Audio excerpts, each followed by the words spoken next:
आप जब भी भारत के इतिहास को पढ़ने की कोशिश करेंगे तो आपको दो चीज इतनी आसानी से समझ में नहीं आएगी, एक तो सच और दूसरा झूठ। भारत के इतिहास में जितने भी ट्रेजेडीज हुए हैं उन सबको वैसा बिल्कुल नहीं लिखा गया है जैसा एक्चुअली हुआ था, उनको वैसा लिखा गया है जैसा उस वक्त जरूरी था। इवन कुछ ट्रेजेडीज को तो ऐसा लिखा गया है जैसे कुछ हुआ ही ना हो। और उन हिस्टोरिक ट्रेजेडीज में एक नाम है लाल बहादुर शास्त्री का। 10 जनवरी 1965 भारत का प्रधानमंत्री एक समझौते के लिए यूएसएसआर जाता है और उस समझौते पर साइन करने के महज 8 घंटे बाद उनकी सस्पिशियस डेथ हो जाती है। The little man of peace is dead. और इसी हेडलाइन के साथ भारत के सेकंड प्राइम मिनिस्टर की कहानी खत्म हो जाती है। तो चलिए इस वीडियो में हम डिकोड करने की कोशिश करते हैं the unsolved mystery death of Shastri. От исхода этих встреч зависело будущее 600-миллионного населения полуострова Индостан. Переговоры были сложными и трудными. Между Индией и Пакистаном. В своем выступлении премьер-министр Индии Лал Бахадур Шастри заявил: It is with great pleasure that I express on my behalf the people of Tashkent gave us was indeed very moving. Мы дали немедленный и положительный ответ на ваше приглашение принять участие во встрече в Ташкенте.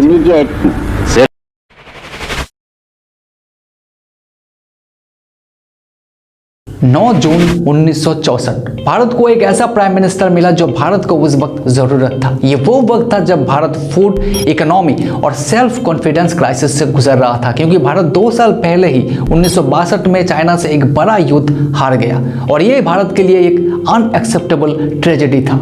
1965 इस वार के बाद इंडिया के first prime minister Jawaharlal Nehru को एक फेलियर पीएम मान लिया गया। 27 मई 1964 को जवाहरलाल नेहरू की अचानक हार्ट अटैक से डेथ हो जाती है।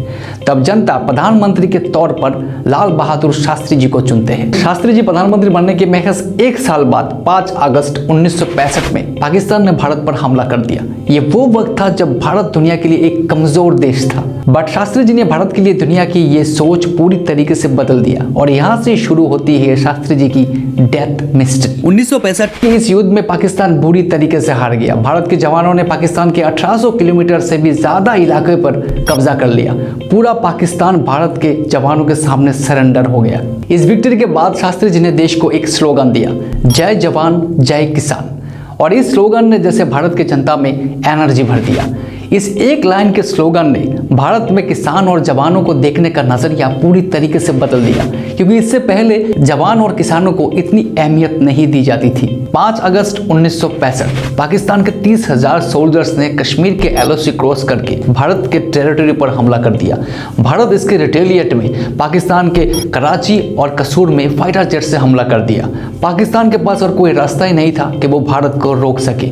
भारत के सोल्जर्स पाकिस्तान के लाहौर तक पहुंच चुकी थी। फिर पाकिस्तान ने यूएसएसआर और अमेरिका से मदद मांगी ताकि भारत को रोक सके, और अमेरिका ने भारत पर प्रेशर डाला कि भारत इस वॉर को अभी रोक दे और जिस एरियाज को भारत की सेना ने अपने कब्जे में लिया उसे खाली कर दे और अपनी सेना वापस बुला ले। बट शास्त्री जी ने अमेरिका को साफ मना कर दिया। उन्होंने कहा कि भारत की सेना ने जहां तक पाकिस्तान के एरिया को अपने कब्जे में लिया वो अब भारत का है और भारत इसे वापस नहीं करेगा।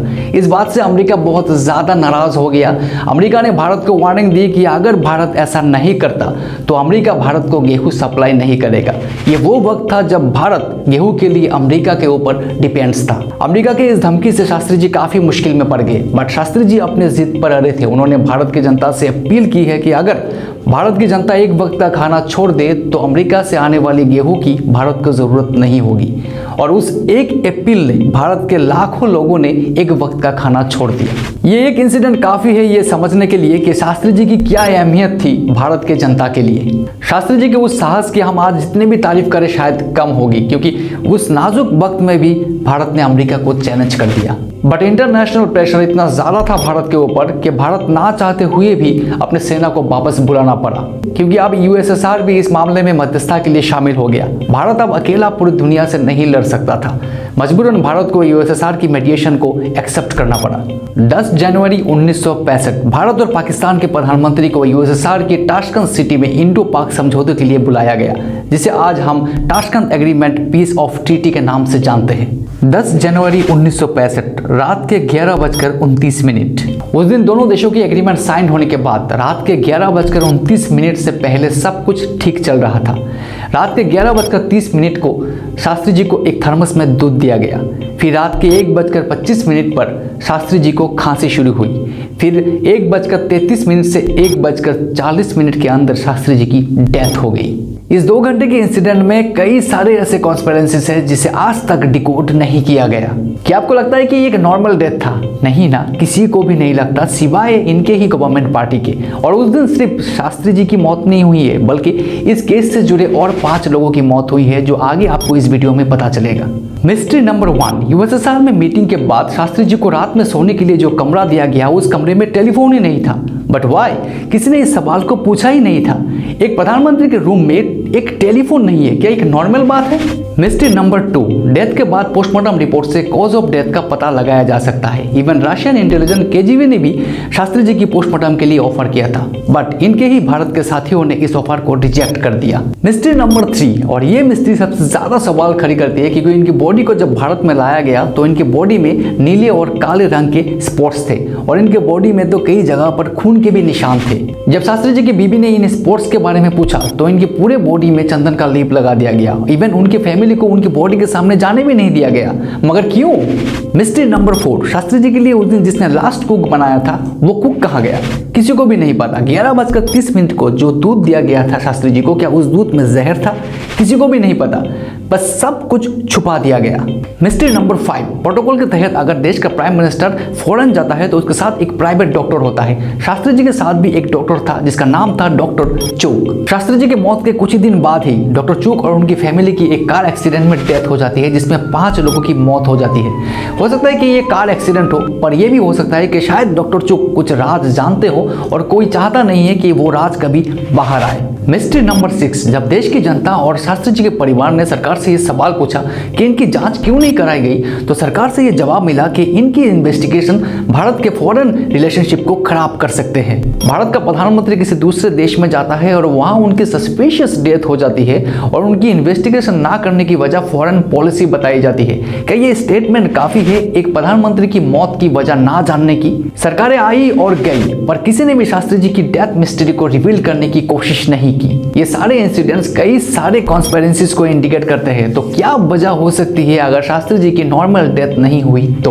पॉइंट नंबर 1, क्या शास्त्री जी को इसलिए मार दिया गया क्योंकि शास्त्री जी की राजनीति में लोकप्रियता बहुत ज्यादा बढ़ गई थी और शायद किसी को ये पसंद नहीं था?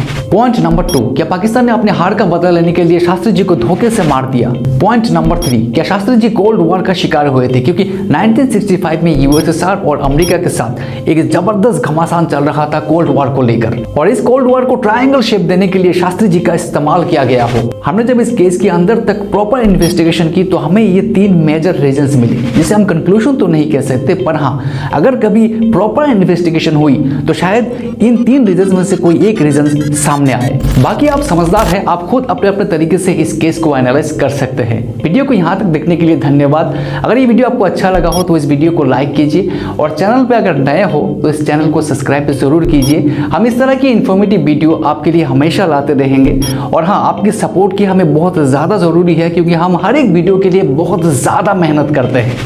धन्यवाद।